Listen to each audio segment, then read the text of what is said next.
I spent my first morning in office in a 2.5-hour meeting with department heads of Jackson County. And to say I'm impressed is an understatement of the experience and the professionalism we have that run this county. And I was just amazed. I'm so proud to be in this role with these people that are working for the county government. So that was a long day. And then I went from there, I went to our new Justice Center. I think we call it the Justice Campus. I don't know the exact specific word.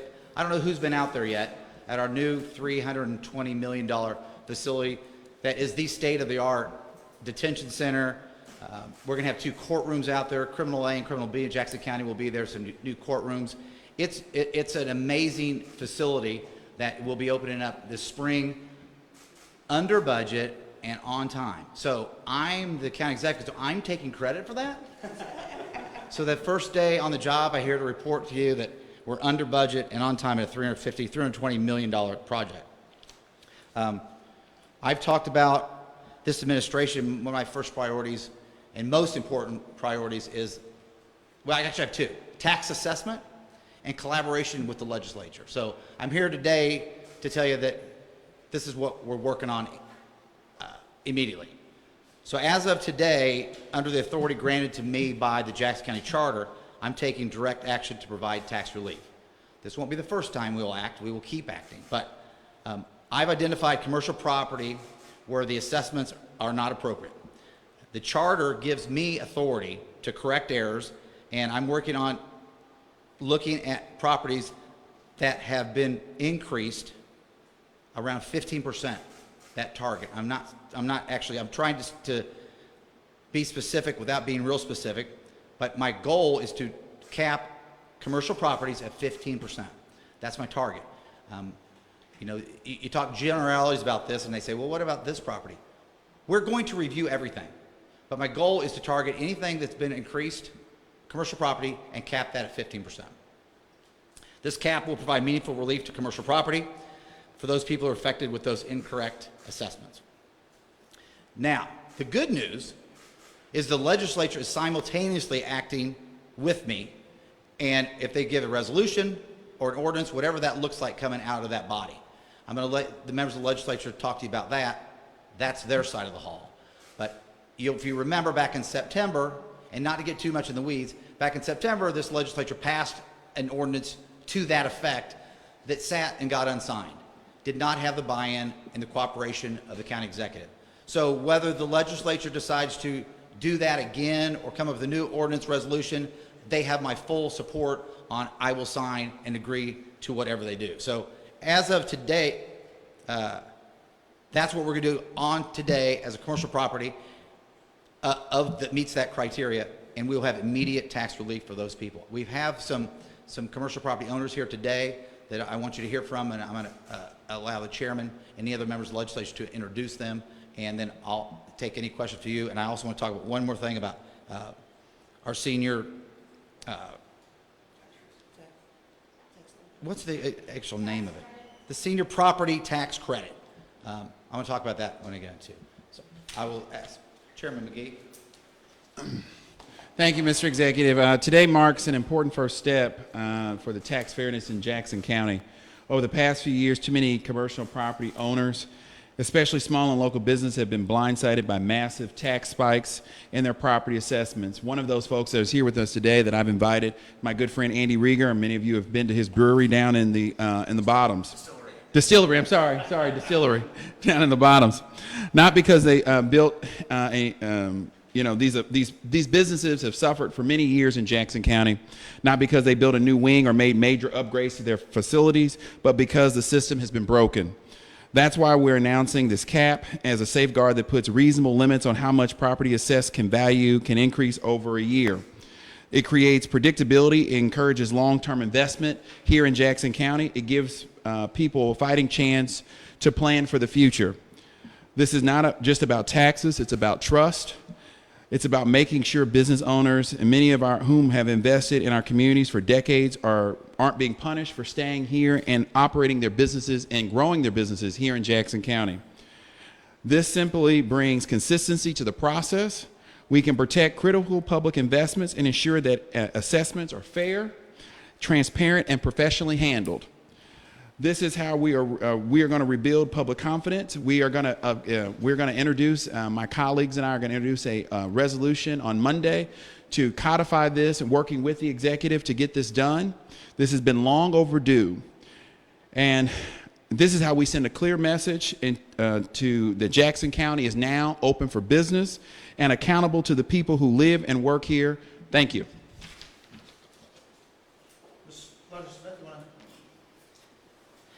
Yeah, so there's significant information that shows that there was just so many defects in commercial assessments this year that when we looked at the data, we saw huge numbers of values that were overridden by the assessment department without the appropriate backup to demonstrate how they valued them. We saw numerous instances of increases, in some cases over 1,000%. So imagine a small business owner or commercial property owner had a property that was $100,000 according to the assessor in 2023 and 2024, and now she says it's worth 1.1 million. That kind of appreciation did not happen. It was a fiction, and it's appropriate that we look at the actions that were taken and what went wrong before we disperse tax bills to those business owners, which would no doubt put them in financial hardship and in many cases potentially cause them to close their businesses. This would further erode the tax base of Jackson County.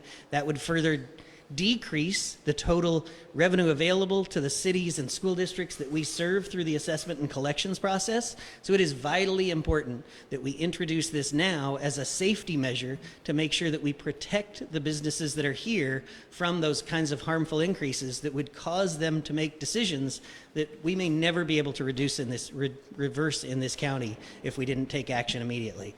I've worked collaboratively with the State Tax Commission in making sure that there is a path for this to be lawful, and we're confident that even though it's coming later than we would have liked, that doing this now is the best possible outcome for both our business owners and our taxing jurisdictions who rely on us to provide accurate and predictable assessments. With that, if it's okay, can I hand it over to Andy and Ian for a minute? Let them talk about the impact.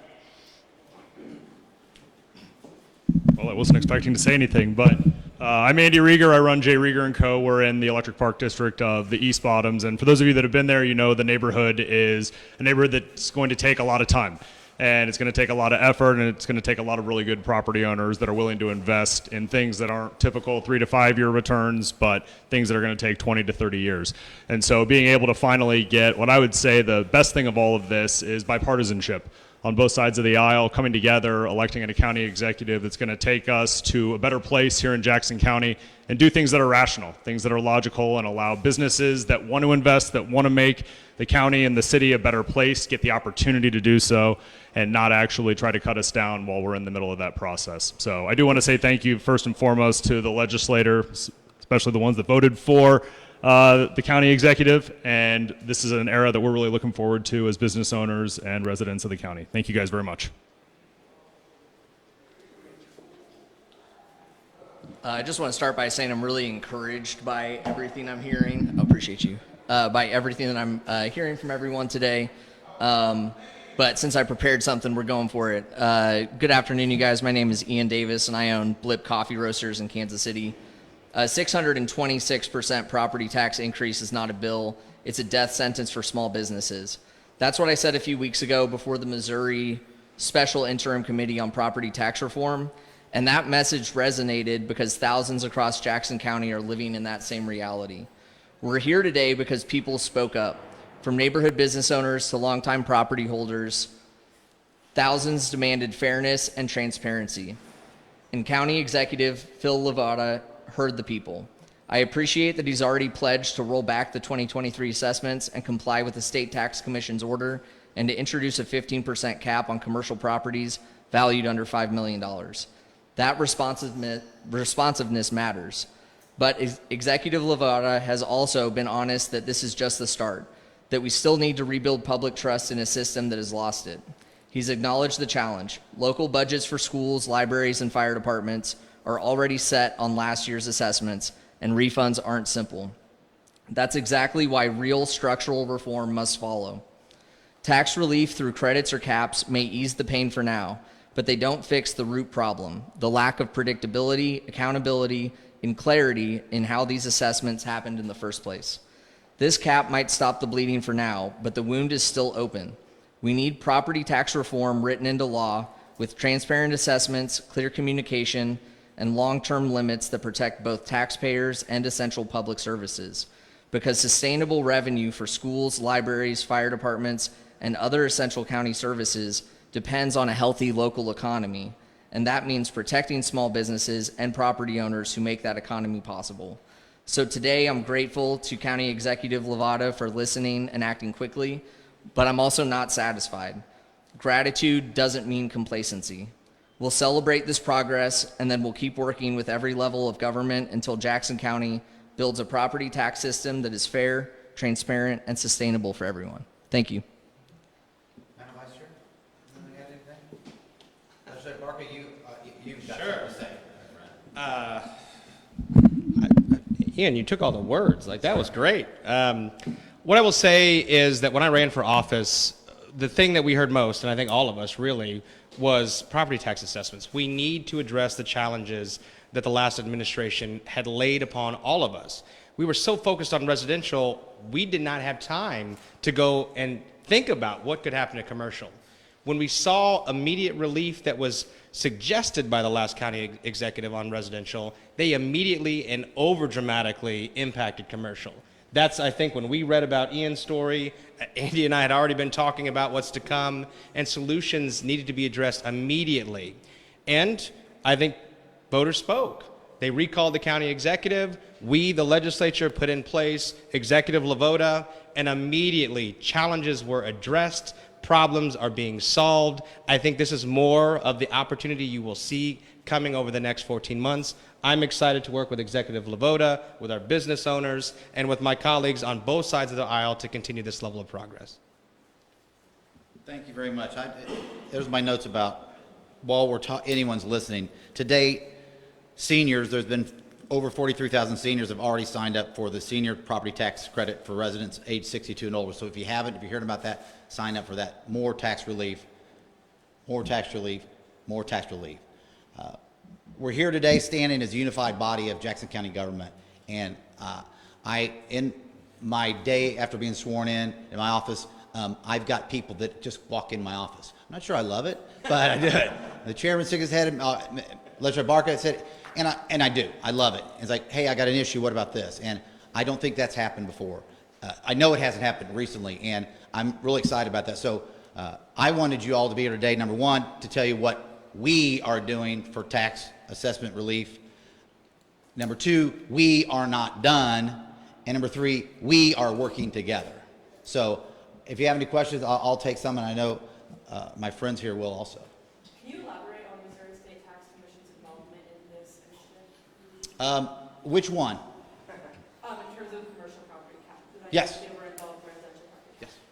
Yeah, so there's been ongoing discussions, including a review by their legal counsel of our charter and how it fits and matches with state statute. What you heard the prior county executive say over and over again was that authority to correct errors that was present in the charter was very restricted by the ordinances that defined examples. But those examples are not intended to be exhaustive. Those were just examples of specific things he could correct. But the fact is that the State Tax Commission said, your county executive has the authority to do this and do this now. And they say one of the things that was unique about our charter is that it granted that authority to the county executive, and he has a purview over both the assessor and the Board of Equalization. And the Board of Equalization is well within their rights to do this, and we plan to cooperate with them, with the State Tax Commission, with the authority of the county executive, and the authority of the legislature to make sure that this is absolutely airtight from a legal standpoint. And then, of course, we have to work with the school districts because the fact is they got assessment notices, the aggregate value of properties, and we need to work with them and make sure that they understand what this adjustment will mean to them. We've done some preliminary analysis on that. It doesn't look like it's too terrible, and we have the opportunity to kind of tweak things as we go along, make sure we hit the mark for something that's fair for business owners and legally compliant and doesn't adversely impact the budgets of the jurisdictions who rely on us. Anyone else? Are you, so when do property tax bills get mailed out to residents here in Jackson? November 15th, mid-November-ish. Are you guys, so are you guys concerned then that the STC is going to fight against this measure that you guys? Not in the least. They haven't had anybody cooperating with them, too, if I could speak to that. And you tell me if I'm not. I think they're excited now that they have a legislative body on one side and a county executive on both sides speaking to them, because they're the experts, and we've been trying to work with them forever. I don't say we, my colleagues have, and now they have a unified force. So I'm not concerned about that. Is there anything that commercial property owners need to do now that you guys are announcing this? There's just the internal review that we're doing, but there's nothing that a property owner has to do to apply for this relief or anything like that. It's up to us to do the numbers. How soon will they actually see this relief? Will it be on these tax bills, or what exactly? We hope, yes, we hope. I say we hope. We hope it will be on this tax bill. I don't know why it would not be. I spoke to a property owner today who's also still dealing with a residential concern from 2023. Good to announce property relief for commercial properties, but is there any work on your radar for 2023 residential relief? That is nonstop what we've been doing. So I'm just here today to tell you this is done, and you will be back here if you come in our invitation. We're not done. So residential is next. So to follow on that, Phil, Yes, sir. are you going to drop is the county going to drop the lawsuit against the STC? We don't need. There's no need for a lawsuit if we get this done. Yes, so we'll be talking to the county counselor's office, and I'm telling you, as I'm speaking from the hip, there's no reason for that lawsuit if we're following that. Does that make sense? What about the committee? What about her? Are you going to keep her? I had a 2.5-hour meeting with all of my department heads today. Fantastic meeting to see all the experts we have here. I continue to evaluate personnel that are going to be with my administration. I continue to add some fantastic people on board to help me with this, to complete the Jackson County Dream Team. Can you report that? Make sure I get quoted on that. LeVota, headline, LeVota selects the Jackson County Dream Team. I continue to evaluate the personnel in this administration. This is about public funding, right? Schools, libraries. Is the county hurting for money? And if so, how will you fix that with this cap going forward? Man, I heard across the street they're having some problems, and so I asked everybody around here, we're not. So I'm not concerned. You're getting ready to see a budget in the next 2 weeks, 3 weeks. We'll have a balanced budget. We have money in the bank. Jackson County is not hurting for money. And if anyone else wants to speak to that. And you talked about a unified government, right? But 4 of the other legislators voted for the other candidate. Are there situations moving forward where you're going to have to bring them on board to pass what you want to do, or you feel pretty comfortable with your the 5 that voted for you? Both, but I'll let the chairman speak to that too. Unified because we have the majority. I mean, this is government. The majority of the legislature passes laws. Okay, you can have 5 to 4, 8 to 1, whatever. If you're working with the majority and working with the county executive, things get done. I, however, will not stop trying to reach out to anyone that was not comfortable with me as a candidate and get them on board for policy. I think it's only it is helpful to them to follow their colleagues.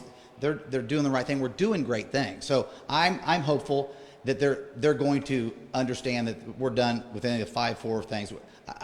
The 5-4 we've talked about way too much, and they're going to come on board, and I will not stop reaching out to them. Yes, sir. So you have to do a lot of math, make this right. But that means schools and others are going to redo a lot of math as well. Is this going to work time-wise? Yeah, it's going to work. Yes, there's a lot of math, and yes, there's a lot of numbers, and yes, when we do something here, it affects them there, but we can only do what we can do. They're going to have to figure out mills and levies and all that on their own. The people need relief, and we're going to give them relief, and that's going to be an issue for them. I understand it. Sure, but I mean, like Wall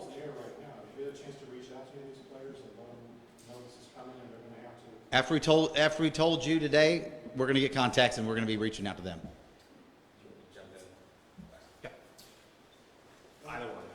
So what I will say to some of those, because I think there's a lot of concerns about schools specifically, right? 3 of the 4 of us have been on school boards before and had to balance those budgets. I specifically was the treasurer of the largest taxing jurisdiction in Jackson County. What I will say is, I think those budgets need to prepare themselves as well for the reality of the tax situation they knew was challenged. And so if they have made assumptions that need to be drawn back now, those are important things that need to be addressed. Additionally, for Kansas City Public Schools, they need the Hancock Amendment placed upon them so they're not receiving unnecessary windfalls either, right? Those are the state legislations that we've been talking about as well that we want to see in addition to these changes, because ultimately people are going to be negatively affected within certain boundaries differently than others no matter what. We are conscious of that. I know that I've had conversations with Missouri Coordinated Schools. We know that we've been talking to MCC and several other taxing jurisdictions to make sure they're prepared for these cuts. But I think it's something that is realistic. If you don't have taxpayers paying property tax at all because we've driven them out by such high increases, you're not going to have schools anyway. So at this point, we're trying to find a balance. We were told that for BOE that they missed that August deadline and that they were going to start holding those appeals in October. Are those happening? Will they be happening? Some of the 2025 appeals are now being heard by the Board of Equalization, and this will actually reduce their workload significantly in terms of hearing individual appeals, which means that those parties who aren't subject to this, those who aren't commercial property owners, will have their hearings sooner than if they were stuck behind all these commercial property owners. I was anxious to step up, and Legislator Abarca kind of made this point at the end, but the fact that we mail a bill to a commercial property owner that's 10 times higher than it's ever been does not put funding in a school district's bank account. What puts funding in their bank account is when it gets paid. And if you get a tax bill that's 10 times higher than you expected and you're a small business owner, you are probably not going to be able to pay that. So the fact is that in determining whether this is fiscally responsible, one of the key factors there is how much uncollectible debt were we creating on these business owners. And it's clear that when we have 1,000% increase, a 500% increase, a 400% increase, business owners up and down the county, north to south and east to west, made it very clear they weren't going to pay those bills because they knew that they were ridiculous and they perceived they were unlawful. And at the end of the day, they simply don't have the cash. So they were going to liquidate their businesses and be done. So what we're doing here today is saving the cities and school districts from catastrophic losses from business closures. To that point, Chairman, can wrap us up? I just add a couple points to that. I was actually talking to the Mayor Pro Tem just yesterday. One of the main issues we've seen too, outside of just the high property taxes that Legislator Smith talks about, is the fact that we are sending bills to the wrong addresses. Like, that's a huge issue. I was in Nieces just the other day. Her commercial property not only increased, but she couldn't appeal in the right amount of time because she didn't get the bill to the right address. We mailed it to the wrong house that she hadn't lived in over 15 years. And so that's a big issue that we have to deal with, is that making sure that not only that we're billing the right amount, but where are we sending the bills? And so that's really a real thing that we've got to make sure we're looking at. But I want to go back to your other question. You talked about, our legislature working with this new executive in a 5-4 manner. I just would say this, is that I think this is really important for everybody to know that 90% of the things we pass are not 5-4 in this legislature. I have chaired this legislature for now 2 years. 90% of the things we pass are monotonous and it's just run-of-the-mill county business. It is not 5-4. There are a few things that are 5-4. I think that this executive will be given the benefit of the doubt to work with this legislature. We are going to run a transparent legislative process. We're going to be open. We're going to continue to pass information on to the public, to our colleagues. But we are not running this legislative branch on a 5-4 manner. We're running this so everyone is involved and votes their conscience. Now, if it happens to be 5-4, fine. If it happens to be 9-0, great. But that is the way that I intend to run this legislature. So thank you all so much. Thank you. Thank you.